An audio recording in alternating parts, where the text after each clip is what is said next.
So magandang araw sa inyong lahat guys. Nandito ako ngayon sa SM Tower dahil nag-attend ako ng Eid prayer. So ngayon ay Eid al-Fitr, selebrasyon ng pagtatapos ng aming pagpapasting sa buong buwan ng Holy Month of Ramadan. So pwede na tayong kumain, pwede na tayong uminom from dawn to sunset. So lahat ng ating nanaisin o ninanais na kainin, pwede na natin kainin. Ating nanais o ninanais na bilhin, pwede natin bilhin. Ganon din sa kung anong nais mo na gawin sa araw na ito. Malaya tayo guys, magpakasaya tayo kasi ngayon ang kapiyastahan. Kung baka sa ano, i-celebrate natin yung kasiyahan dahil nga tapos na nga ang ating pagpa-fasting or pagpinitensya or pag-aayuno. Magpasalamat tayo kay Allah na kayanan natin yung buong isang buwan na pagpa-fasting na walang mintis. Kung mayroon matang mintis, pwede nating bayaran o i-make upan after ng Eid. Si bawal mag-fasting ng Eid. So bukas, mayroon akong voluntary fasting, 6 na araw after celebration of Eid for Eid al-Fitr, plus yung mga naiwan mo na pag-ayuno na mismo ba, yung na mismo na pagpa-fasting. So babayaran mo yun after Eid al-Fitr. Pero kung wala ka man na-miss, yung 6 na araw lang, kung gusto mo lang na mag-voluntaryo fasting ka.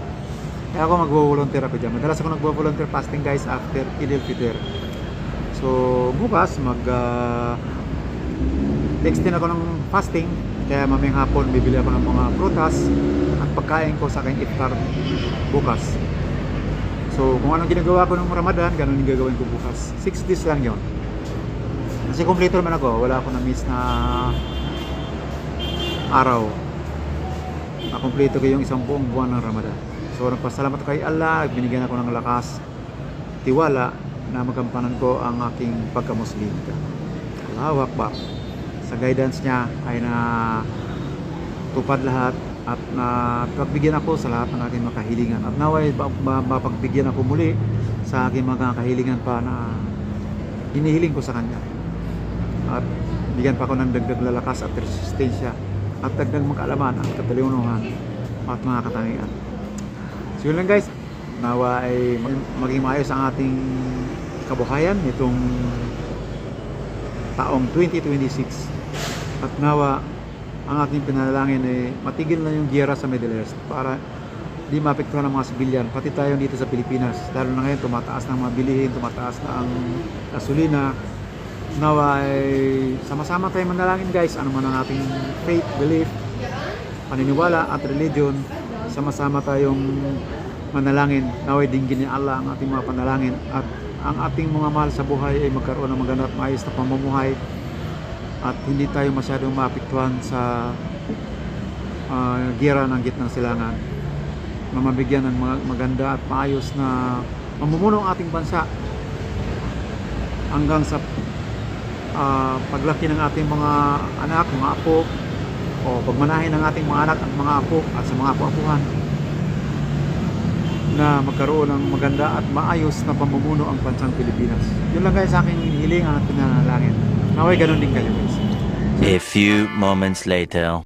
Hello guys, hindi ko na hinihintay yung SM na magbukas. 9 ang bukas nila eh. May mga food chain sa loob eh. Naglakad lang ako, papunta ako dito sa 7-Eleven dito sa tapat ng St. John Paul College of Davao. Dahil nagutom lang yung tatay John. So kailangan makakain tayo ng kanin at ulam. May kape at saka may donut. Kailangan magpakabusog tayo ngayon dahil tapos na ang ating pagpinitensya. Kaya lang bukas magpasting ako uli. Another 6 days fasting. So kailangan ngayon makakain ako ng kumplito. Kasi nga araw ng Eid na ngayon o Eid al-Fitr. Ito ang pinaka-celebration namin. Kung hindi man kami nag-celebrate ng birthday, Pasko, bagong taon, anniversary, ay nagse-celebrate kami ng Eid al-Fitr. Ito ang aming celebration o ng kapiyastahan ng pagtatapos ng Holy Month of Ramadan. So ilang ano na lang, hakbang malapit na ako dito sa 7-Eleven. Doon ako kakain guys.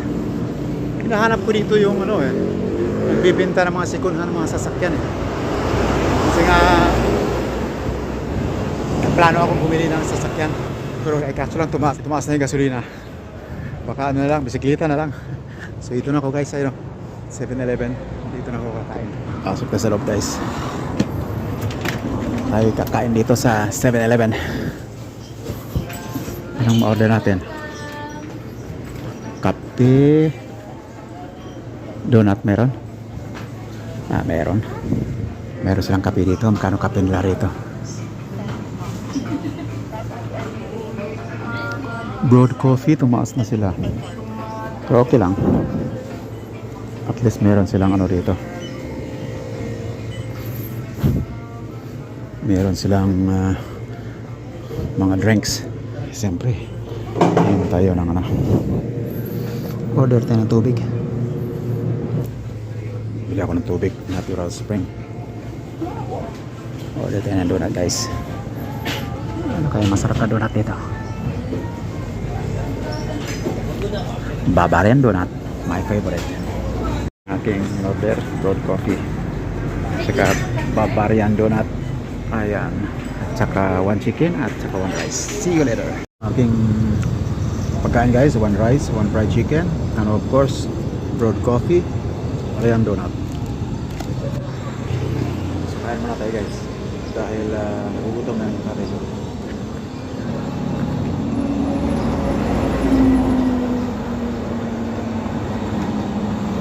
Sarap ng manok dito. Fancy.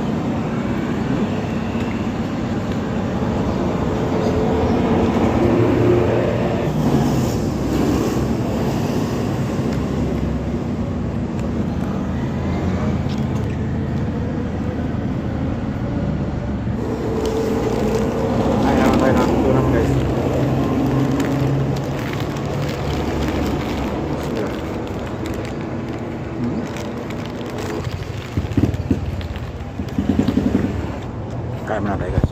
Concentrate mo na tayo. So tapos na ako kumain doon sa 7-Eleven guys. At ako'y uwi na. Lakad lang ako dahil malapit lang naman to eh. Pagdaan ko dito sa Sandawa Park. Yun na, amin na. So alanganin ng sumakay. Pusog lang yung tatay John.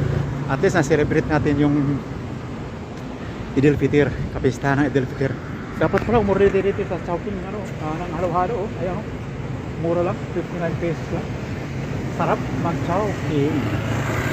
Next time na lang. So ito, Sandawa Park na to guys. Dito ako madalas nag-walk atong dito every afternoon. So natigil lang dahil nga fasting tayo. So maybe next week walkathon ulit tayo. 1 hour every Saturday at saka 2 hours every Sunday.